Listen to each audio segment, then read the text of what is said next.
Hi అండి, నమస్తే. మనం ఈరోజు నాగార్జున కంపెనీకి చెందిన ఆటానిక్ గురించి అయితే తెలుసుకుందాము.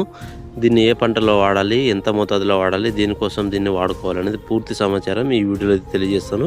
వీడియోని చూస్తున్నారైతే ప్రతి ఒక్కరూ లైక్ చేసి ఛానల్ని తప్పకుండా సబ్స్క్రైబ్ చేసుకోండి, ఫాలో అయితే చేయండి. సో వీడియోలోకి వెళ్ళినట్లయితే మనకు ఇది ఒక ప్లాంట్ గ్రోత్ రెగ్యులేటర్ అండి.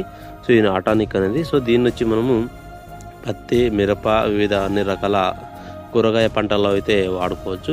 ఇది మనకు ప్లాంట్ గ్రోత్ రెగ్యులేటర్ అంటే మనకు మంచిగా పూత కాత తీసుకురావడానికి, అలాగే మనకు వెజిటేటివ్ గ్రోత్ అనేది ఆపి మనకు అధికంగా పూత వచ్చి సైడ్ బ్రాంచెస్ అనేది ఎక్కువగా వచ్చే విధంగా అయితే ఇది పనిచేయడం జరుగుతుంది.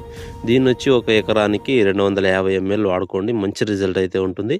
మిరప పంటలో అయితే పూత అధికంగా రావడానికి చాలా సమర్థవంతంగా అయితే పనిచేస్తుంది. పూత దశలో స్ప్రే చేసుకుంటే వచ్చిన పూత మొత్తం పిందెగా మారడానికి, అలాగే పూత అధిక మోతాదులో రావడానికి చాలా సమర్థవంతంగా అయితే పనిచేయడం జరుగుతుంది.